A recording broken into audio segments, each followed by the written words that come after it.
Hi, I'm Spencer Krause. I've been building robots for over 20 years. In that time, I've seen a lot of interesting things, and I've heard a lot of interesting stories. Collaborative with Spencer Krause is a place where my peers and I can relax, have a drink, and talk about some of the crazier things we've seen at work and some of the experiences we've had that have gotten us to where we are today. Subscribe today to join the collaboration.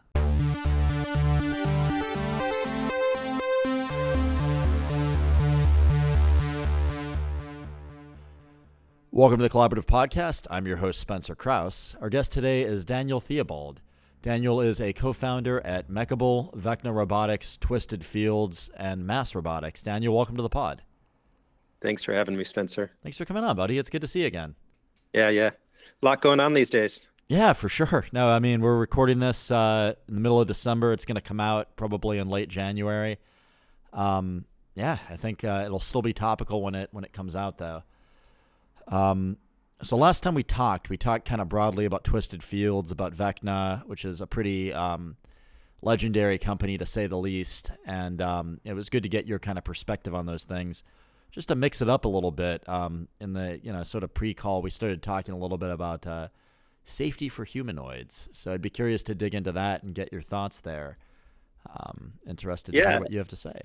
Well, safety is a really interesting topic in general because, as they say with computers, the only secure computer is one that's turned off and locked in a closet, right?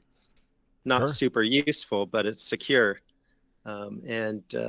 Robotics, in some sense, you could say the same thing. The only truly safe robot is one that is turned off and locked in a closet. But that's not particularly useful. And there are ways to make things safe enough or secure enough. But, we're still very early on in the humanoid exploration, I would say. And safety has not been top of mind for most humanoid robotics companies. So really at this point, we're basically where industrial robots were, a couple decades ago, where, any one of these robots could potentially hurt somebody.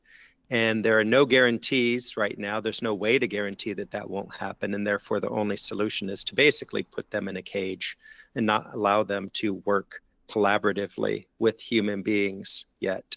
Will that problem be solved? Yes, probably eventually. Particularly, one easy way to do that, of course, is to make very lightweight humanoids that, if they fall or bump into things, can't physically do much damage. But yeah, it's kind of an interesting topic. That's interesting. I mean, you think if you made them super light, though, I mean, at least last time I talked to a friend of mine in humanoids, Pras Velagapudi from Agility Robotics, one of the business cases that he talked about a lot was moving, packages of goods and totes around. I feel like if you made it too lightweight, you wouldn't be able to really do that because you wouldn't have the payload capacity anymore. I mean, that's exactly right. I mean, it's always a trade-off. Right. One of the great things about some of the small package moving robots or order fulfillment robots that are, very small and light are that they are inherently safe, so the robot can crash into things, it can bump into you, and it's really not going to do any damage. It's almost fun. Hey, robot bumped into my leg. Whoa. How fun. Yeah, exactly. It's flirting with me. Nice. But as soon as you start moving bigger things, then your weight increases and the potential for damage is significant. For example, driverless forklifts. Driverless forklift or a forklift in general, of course, could easily kill somebody. Sure. Many people have died in forklift accidents or have been seriously injured. So the focus on safety has to be first and foremost. As you design the system. Yeah, that makes sense. It really can't be an afterthought. Now, this brings up an interesting bit of math, I guess, in the sense that we have the opportunity now with robots to, have lots of smaller robots rather than fewer bigger robots. And, if those lots of smaller robots can be safer, and can potentially be more resilient, right? They'll be more resilient because there's lots of them rather than just one. When you have one big robot, if that robot has an error or a failure of some sort, your one big robot is down. If you have lots of little robots, the chances of all of them failing at the same time is pretty slim. And so you've got a lot more resilience. So, I think we're seeing this in a sense that a lot of the robotics companies that are starting to get scale are the ones that have a lot of small robots. And it doesn't necessarily mean that, there's true product market fit has been achieved yet, or that, the full scalability has been achieved. But that's just one piece of math that, people should consider when looking at how to, start a robotics company. Yeah, no, that makes a lot of sense. Yep, but we are here right at the new year, Spencer, and beforehand we were talking about exercising and getting healthy and stuff. You have any New Year's resolutions? If I make it a New Year's resolution, it'll never happen is the problem, right? It's All right, how like about predictions? predictions. I mean, that would be the same as a prediction any other time of year. Um, I don't know. What about you? Let me bounce that back at you, even though that's a cop out. That's fine. Well, I think one prediction is that I think people have realized now how important interoperability is. Sure. This has been an interesting journey in the, 4 or 5 years ago, whenever I first tried to make the interoperability standard a thing. Basically what I got was a lot of pushback saying, we don't need this. This doesn't matter. Why This will would we screw up our ever, ecosystem. yeah, exactly. Nobody wanted to work together. Nobody wanted to share data. And that's not the case now. And I think people are now realizing, well, it's not only my robots in the facility. We've got my robots. We've got, lots of robots from different companies. We've got floor cleaning robots. We've got lots and manually operated equipment, right? Lots of things trying to share the floor space.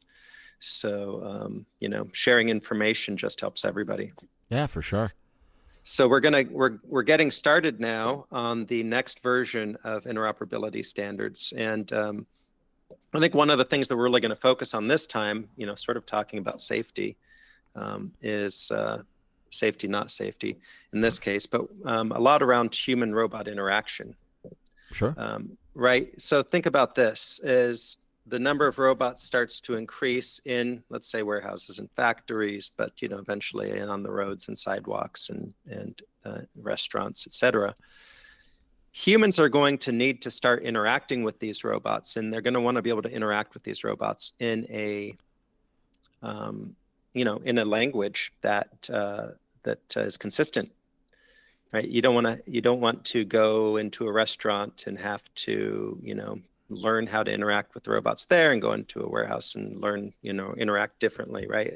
What's going to happen, and this sounds, a little Star Wars at the moment, but we're going to start to need to develop a standard set of robot interaction approaches. And, some of that will certainly be spoken language, but there'll also be gestures, there'll also be keywords, those type of things. And so this is one of the things we're going to start working on now with international collaboration of, governments and universities from around the world. Cool. What should this look like? And, if anyone out there has thoughts or opinions or wants to get involved, please come. Would love to get people involved. So I think just universally, hey, Astro. If I'm putting it out there, that's very intuitive, I think, for all robots. There you go. But yeah, I mean, this is a new thing. Just like, you can see how the gestures on smartphones kind of converged. I'm sure. Right. When I first, I've sort of gone back and forth between iPhone and Android a number of times for various reasons. Usually it's because some software package, some app I needed was only on one or the other. And at first, I remember trying to go from, Apple to Android or back and forth. It was so difficult. I was like, how does this phone even work? I can't do anything on it. But now I go back and forth and I don't even notice it. Nice. The gestures are mostly the same. Right. And this is, I think, what we're going to see in robotics as well. We're going to start to see a probably in many cases de facto, but eventually, written down standards for how humans should interact with robots. So stay tuned for that one. I think that's going to be exciting. We're going to do some really cool stuff with partners from around the world. That's cool. If people want to become a part of this, what's the best way to reach out? I'm guessing you're putting some kind of consortium together is what it sounds like you're up to. Yep. Working on the consortium. Just reach out to me on LinkedIn, All Daniel right. Theobald. Yeah, Yeah. reach out to Theo on Easy. LinkedIn, Daniel Theobald, at Daniel. No, I'm just kidding. But did you know that Collaborative with Spencer Krause now has a merch store? Please go to cwskmerch.com for the latest in CWSK styles. You can get a hoodie, like the one I'm wearing, t-shirts, hell, we even have whiskey glasses. Everything in the store has custom art that our team worked really, really hard on. So go ahead and show your support for them, me, and the rest of the CWSK team by going to cwskmerch.com today. Better yet, support yourself and use discount code podcast10, all one word, all uppercase, for 10% off your entire order.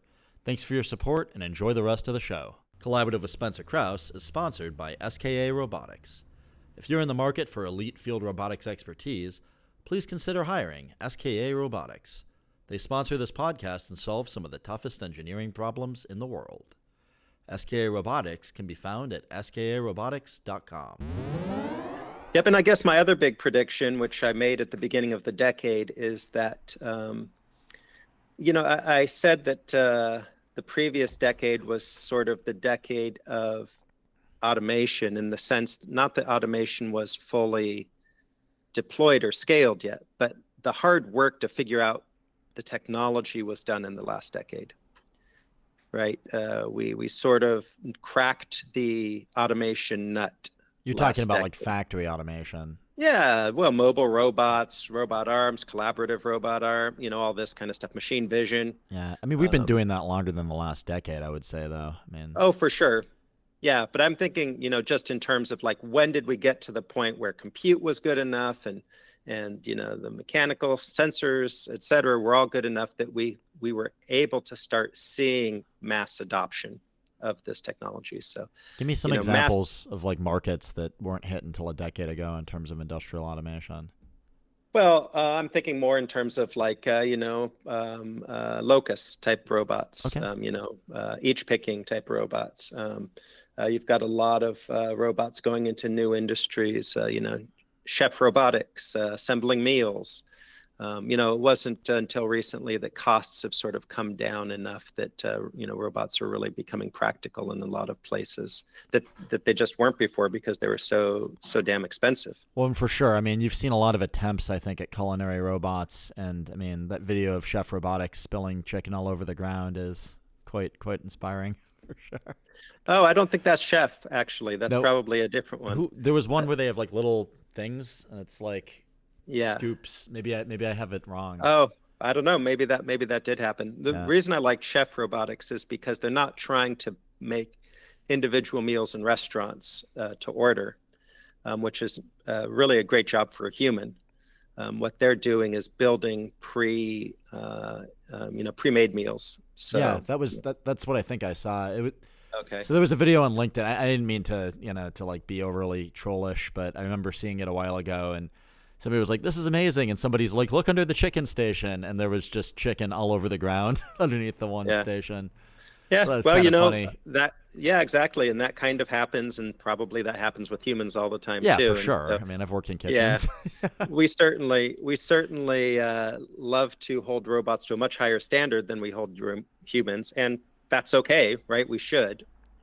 But you have to start somewhere, and then they'll just continue to get better and better. So those type of applications. But my main point is that I feel like now that we're getting robots deployed in mass, and interoperability is starting to happen, I think the next big opportunity is around optimization. Some call it orchestration. You mean like heterogeneous robot orchestration, like getting Fanics and Yaskawas to get along, basically? Well, yes, but I think more at the system level. When you say the system level, can you define that? The factory, okay, the enterprise, got it, the warehouse. Yep. So we have this concept at Twisted Fields that the farm is the robot. Yeah, I could see that. We have individual robots. Yes, they roll around, they do things. But when you start talking about the information sharing and the ability to optimize resource utilization, The robot can't be this individual isolated entity. It needs to share data. It needs to have data from the whole farm. So we've really started to build this IoT, AI, robotics architecture where everything communicates with everything using the same message types. It doesn't matter if it's a robot or a pump or a pressure sensor or a soil moisture sensor or a actuator to open and close a gate. None of that matters, right? It's all part of this one big robot we call Twisted Fields. I see. And once you start looking at it that way, now you have the opportunity to optimize in ways that didn't really exist before. When we think about, for instance, irrigation, in many ways, we haven't come that far beyond just, putting sprinklers on timers. And then there are some smarter systems that do soil moisture and that kind of thing. But there's a lot more of optimization that could and should be done. For example, energy usage. Energy usage is a huge opportunity going forward where we can actually start to plan things in a way that optimize not for necessarily speed or something like that, but energy efficiency can be, sort of one of the top items in the fitness function, if you will. Which gets down your cost per hectare to cultivate a crop, which is a good thing. Yeah, exactly. So I think there's going to be a lot of opportunities around, reducing costs, reducing energy usage, et cetera, by thinking of these systems as big robots. Yeah, no, that's actually a pretty healthy way of thinking of it, I think. I mean, when you talk about like the whole facility or the whole operation as a robot, I can get my head around that. Yeah. Yep. So those are my predictions. Cool. Yeah, I mean, I guess I don't know. What am I seeing on the horizon? I mean, there's going to be more automation across the board, to your point. I mean, I think that's always going to be the case. If I'd have said that 20 years ago, it would have been true like a year from then. If I'd have said that 50 years ago, it would have been true a year from then. Yeah. Right? I mean, we're always getting more advanced as a species and making cooler stuff.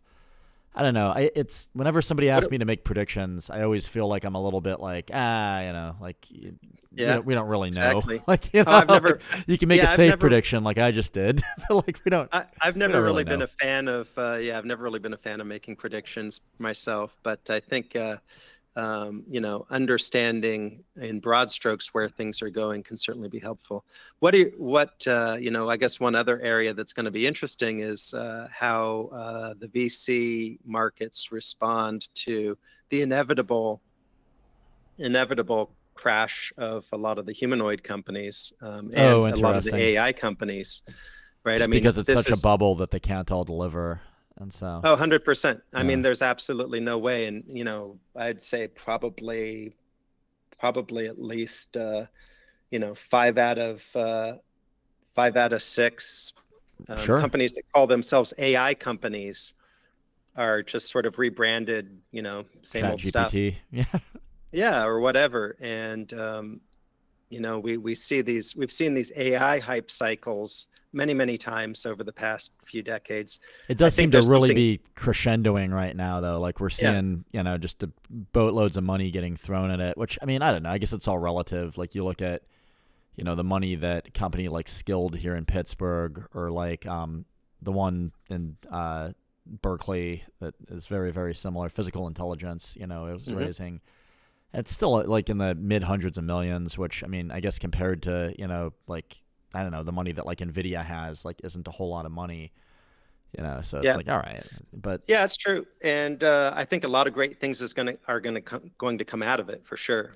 There's some really impressive videos. Now, again, who knows how real some of the videos are. That's always a challenge. Oftentimes we find out afterwards we saw some really impressive video and then it was faked in some way. But I think a lot of them are real. Yeah, for sure. I mean, the laundry folding stuff we've been seeing from Physical is pretty impressive, I think. Yeah. Like, so a lot of great stuff is going to come out of it. But, to your point, there's just no chance that all of this hype is going to pay off for all of the investors. I'd say the vast majority of them will, not produce returns. And, the question is, how is that going to affect the rest of robotics and automation markets? And hopefully we don't get plunged into, another winter as we've had in the past. Oh, that's an So we'll interesting way of see. looking at it. I mean, I don't know. I feel like, hopefully this isn't too bold to say, but we've kind of seen that a bit with self-driving, don't you think? Like, For sure. I mean, with I guess Uber ATG, like just from where I'm sitting again here in Pittsburgh. I mean, Uber Cruise, ATG, yeah, Cruise. I don't know, emotional. Argo, yeah, emotional. Yeah, I mean, the vast majority of money that went into this industry will never pay off, Sure. right? And that's just kind of the way it works. Somebody put it an interesting way to me, which I don't know what you think about this, and I'd be curious to bounce it off you. But they referred to it as a what the heck's the word? Is it like a reverse auction, like where you like put down a penny and you can raise the price of something, and then when the moment somebody else puts down a penny, it raises the price by a penny, but it's not your thing anymore. But they have to pay the full amount that went up to by a penny, mm, and it's like this mm, thing where like whoever bid last wins, but everyone else loses. mm. And so I thought that was an interesting way of looking at it, like not super far off from the truth. Yeah. Well, I think the other side of this, of course, is about the founders, and this is something that I'm very passionate about. I'm sure you care a lot about as well, and that is that it's important for founders to realize that investor interests and founder interests are not nearly as aligned as you would want them to be. It's particularly when you're talking about VC or investment firms. They are more often than not, of course, playing a numbers game. They've got to deploy a bunch of capital. They're going to try and find some great companies to deploy that capital in. They expect most of those companies to fail, depending on whose numbers you believe. It's 1 out of 20 is considered successful. I think the number is lower than that. I think it's probably more like 1 out of 40. Yeah, it Would seems be my guess. more accurate. Yeah. Well, even that, I mean, And to be honest, is high. For probably high, yeah. right? And a big reason for that is because oftentimes the investors are looking to, either get that big exit or they don't want to be bothered with it, right? Grinding it out isn't really part of the equation. And so, you sort of get this situation where a lot of times the investors push the founders to do unnatural things. Unnatural in the sense that, hey, let's do this. And it's like, rolling the dice. Yeah. Maybe we'll Fail get faster. lucky and this will, and this will take off. But if it doesn't, you're kind of done. Yeah, spend all that money. Like, don't save any of it. Just get it. Blow it all. Exactly. And this is one of the things that I have, conversations with founders about all the time. I'm like, you just need to stop and think for a minute about what your true interests are. Yes, you want to become that CEO of that next great unicorn. Absolutely. Sure. That's wonderful. But, that's kind of like winning the lottery. And it may even be less probable than winning the lottery. But, is there another way? Is there a way where you don't make decisions that almost inevitably will destroy your company? On the chances that, it's like you're putting all your chips on whatever. On red 32, yeah, whatever. Red 32, putting all my chips on it, and I'm rolling the dice, and almost certainly, 1 in 40 chance, whatever the odds are, I'm going to be successful. So those aren't great odds. The reason that those odds work for the investors is because they're investing in 40, 50, 100,000 companies, depending on who they are. You as a founder generally are investing in one, and you're putting a ton of blood, sweat, and tears into it.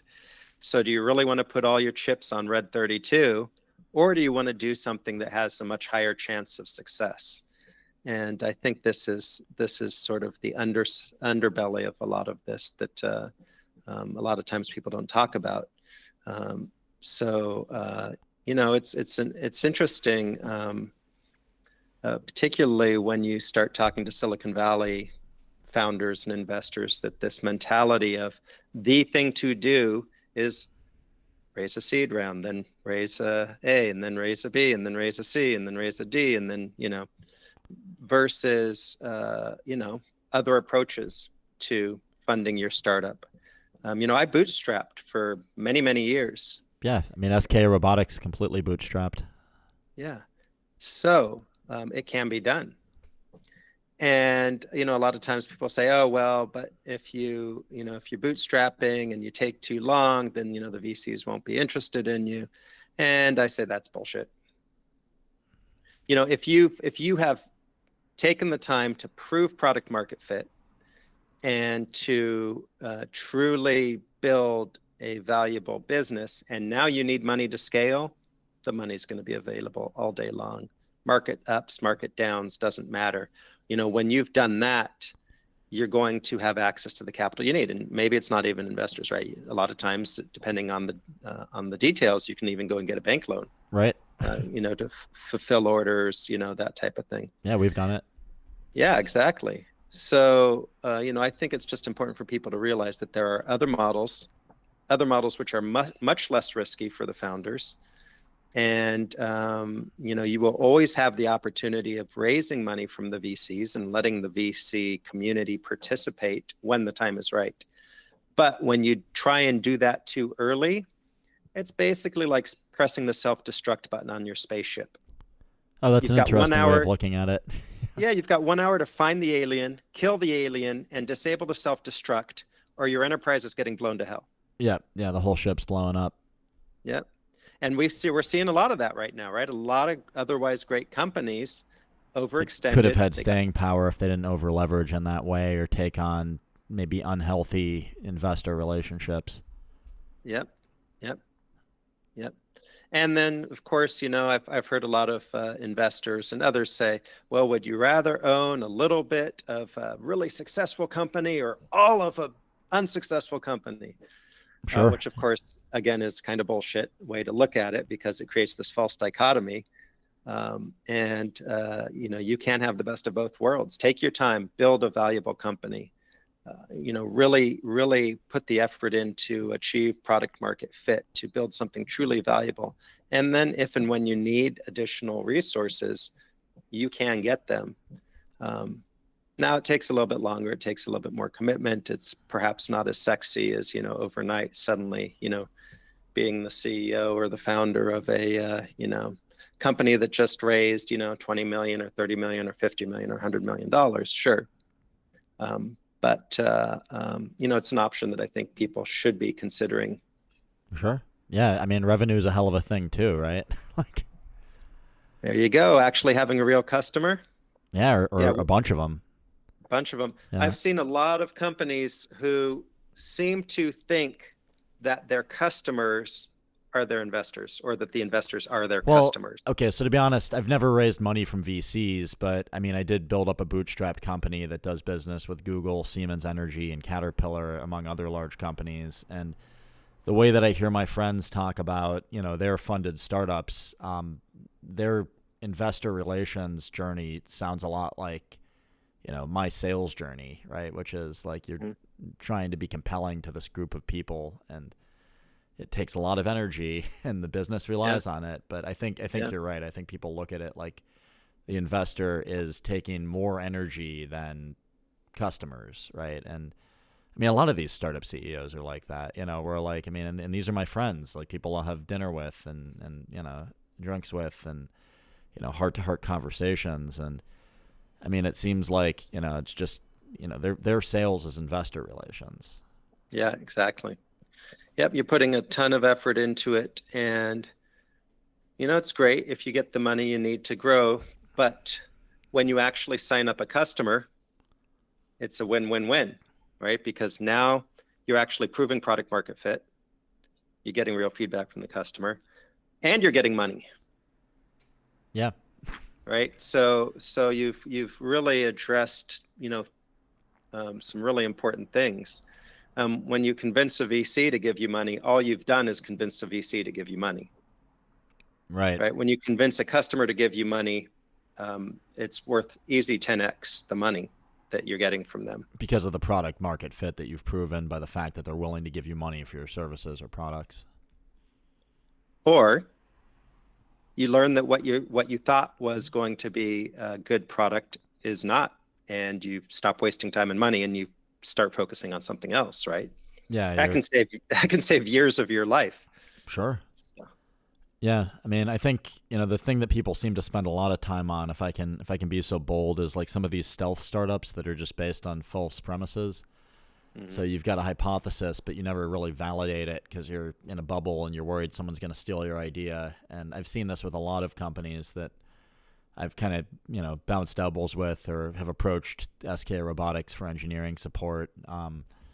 And I won't name any names, but, at the same time, like, you see some of these ideas and you're like, if you guys just socialized this idea, like, you would see it wasn't very good. Yeah, or, exactly. Like, it's funny. Ideas are cheap, right? I mean, I've got notebooks full of ideas, and by the way, if there are any young, talented people out there that want to be founders, I've got probably 2 or 3 companies that I would love to both, share all the IP and fund. If I could find the right person to take it and lead it. What are you looking for there, just for somebody that's like trying to approach you? Like, what's your ideal profile of a founder? Oh, I think my ideal profile is somebody who is just passionate and hardworking. Obviously, you need to be intelligent and you need to have great leadership skills. But at the end of the day, being a founder is really about grinding it out. Yeah. It's about grinding it out, but it's about making a lot of connections in your head.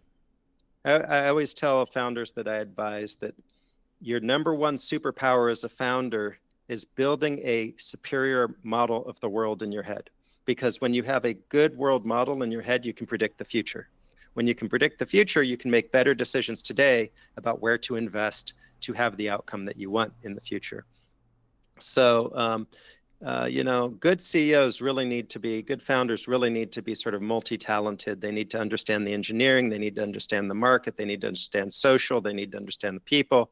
They need to understand business, right? You need to be able to understand all these things because there's these complex interdependencies and dynamics that go on. And when you only focus on one, generally things don't work out so well. Yeah, for sure. No, I mean, like, people ask me, what is it that you wish you spent more time on? Like legal, accounting, finance, sales, engineering, and my answer is it's all important. Like, you can't ignore any of that stuff or your business doesn't I've gotten work. screwed by every one of those things.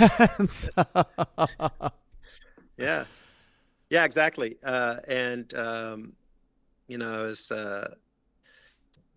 As a CEO that was talking to me about how, when the team's successful, he wants them to think that they've done it all by themselves, which is great. Sure.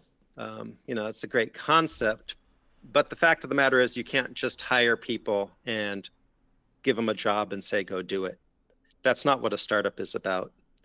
I don't know if you've, been following sort of the evolution of the concept of founder mode at all. No, not at all, to be honest. I'm curious to hear about it.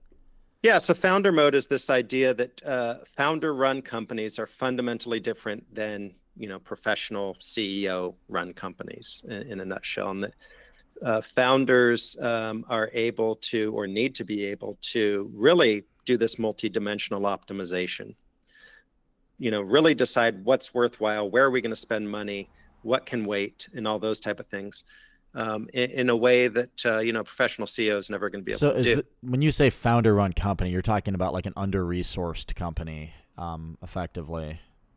Well, it doesn't have to be under-resourced, but the idea is that the original founder is in charge. I mean, so NVIDIA would be a founder-run company by that definition, yes. Or Apple when Steve Jobs was alive. Exactly. Okay. Exactly. 2 great examples of companies that have done amazing things when the founder was out of control, in a sense, right? When people say,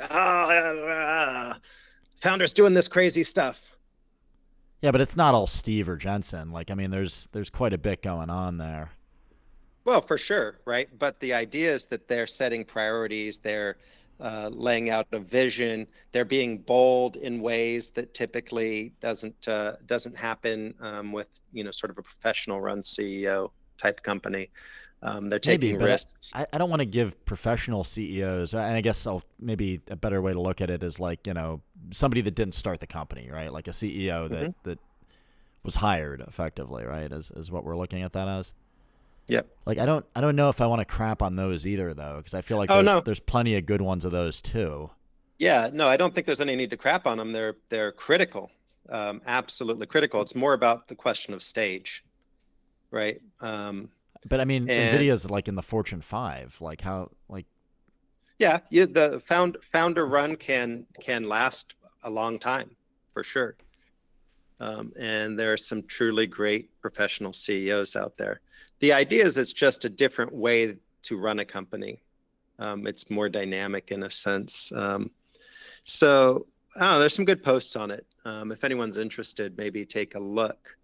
But part of the reason I bring this up is because certainly I've had some experiences where investors will get involved and they will try and make your small startup run like a Fortune 500 company, right? They'll try and have you make decisions that make you look like this big company versus trusting that the founder has a better model of everything that's going on than anyone else, and they can, sort of uniquely make certain decisions around finances or investments or technology or whatever it is. interesting. Once you get to a certain stage, right? I mean, uh, could NVIDIA continue to be that successful without its founder at the helm? I don't It's a know. question. It's Yeah. a question, I mean, right? Apple seems to be doing pretty great without its founder at the helm. It does now. Yeah, Absolutely. it didn't always. I mean, for sure. But like when Steve was alive, it wasn't always doing great. Like think about like when he got fired and John Scully came in the '90s, right? I mean, there were moments where we didn't look good for those guys. Yeah. Well, and then they brought him back, Right. and he sort of brought founder mode back to the company, and now it's the Apple we know today, right? And Yeah. like you said, it's not 100% Steve Jobs. And honestly, I'm I not mean, he a passed away like what, like 5 or 6 years ago, something like yeah, that. Yeah. yeah. And there are always pros and cons. By many accounts, Steve Jobs was a bit of an asshole. Sure. But There was an he had a interesting vision and he take on got that stuff though. done. Did you read Tony Fidel's build? I haven't. It's pretty good. So do you know who Tony Fidel is? No. He was like a guy that was like pretty high up in the team to do like the iPhone and the iPod, and he was a founder on Nest Thermostat. The Oh, book okay. came out like I think a couple of years ago, like a year or two. Don't quote me on that, but it was like advice he gives to all the founders he mentors. And one of the things he talks about is there's a chapter called assholes, and there's different types of assholes that he talks about. And I'm paraphrasing here, so if anybody Hmm. thinks this is wrong, send all hate mail to podcast@skarobotics.com. But like anyway, um, he talks about mission-driven, quote unquote assholes, which he labels Steve Jobs as, and the idea is that he's not really an asshole because he's mission-driven, even though he Hmm. appears to be an asshole by a lot of the people around him. And then he talks about other Hmm. types of assholes, like there's political assholes that kind of get off on creating these enclaves and Yeah. you know, lording, blackmail over people and stuff like that. And then he Yep. talks Yep. Yep. about just straight up assholes, like people that just like being mean to other people. And Right. it's like tactics for how to mitigate those different presences in the workplace. So it's Hmm. kind of fun. Yeah, It's a it's good read. interesting. I I'll take a recommend it. look at it. Yeah, Yeah, I mean, you can kind of think of it like like a general in a war in a sense. Um, you yeah, it's know, the mission driven asshole. yeah, I you're mean, sure, not not all gonna. of them. Some of them probably were just assholes. Yeah, well, and that's the point, right? When you've got some big thing that needs to get done and the stakes are really high, not everybody's going to agree with it all the time, but you need somebody to call the shots. Yeah, there was an interesting also metric for like, is it micromanaging or not in that book that I thought was cool, which Hmm. was Hmm. he talks about like Steve Jobs examining the phone with a watch glass for like the surface finish. And the idea is that, if you're inspecting the result, like from a quality assurance perspective, that's not micromanaging. But if you're telling people the way that they should be doing it, like if you're over dictating the process, then that is micromanaging. Hmm. So I thought Yeah. that was a pretty useful metric. And I go back to that if I'm wondering if I'm micromanaging. I'm like, okay, am I dictating the process or am I, insisting on a good result? Cool. Well, I'm excited for the new year. Yeah, me too. You going to World Ag Expo? You going to be there? I am not. When and where is that? It's in, I think, Tulare, California. Hmm. And it's in February, I believe. Oh, maybe I will. And it's meant to be 3 times bigger than FIRA with a similar crowd. So, yeah, you should check it out. By the time this releases, it'll be like this will release like end of January, and then it'll be like mid-February. So I feel like that's a good plug for us to stick in the end of the episode. Come see the Twisted Fields booth at the World Ag Expo next Yeah, I'll month. have to check that out. Well, and And on while that you're point, there, actually, so an announcement is that Twisted Fields, as you know, has been developing these open source farming robots and really open source farming technology, you know, the whole range of robotics, IoT, and AI for farms. So a new startup called Rotate 8 is the company that is actually taking those innovations and commercializing them. Rotate 8 is run by an amazing founder. Her name is Katie Bradford. And I'm really excited about the great work that they're doing. She has assembled a top-notch team. And so, yeah, check out Rotate 8 at the World Ag Expo. I don't know nice. that we'll be there, but maybe we will. Yeah, you should go. It'll be fun. We're gonna be there. Go to SKA's booth, even if Rotate 8 isn't there. Perfect. Where is Tulare? To be honest, I don't really know. Like my assistant booked it all, and so I haven't looked at it on a map yet. Embarrassingly enough, I believe it's less than 4 hours from the Bay Area, though. All right. Well, we will check this out, and maybe we'll see you there. Is there anything you want to plug on the way out? Well,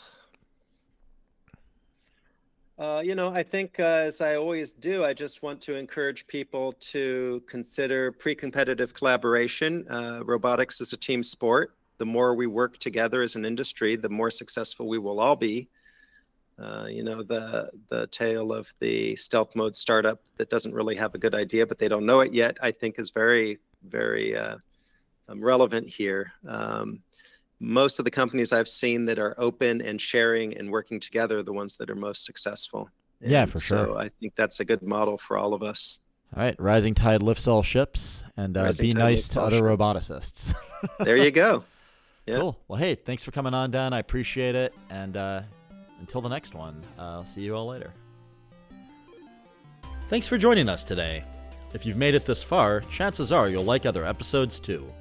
Collaborative with Spencer Krause is available on YouTube, Spotify, Apple Podcasts, Google Podcasts, Pocket Casts, and Radio Public.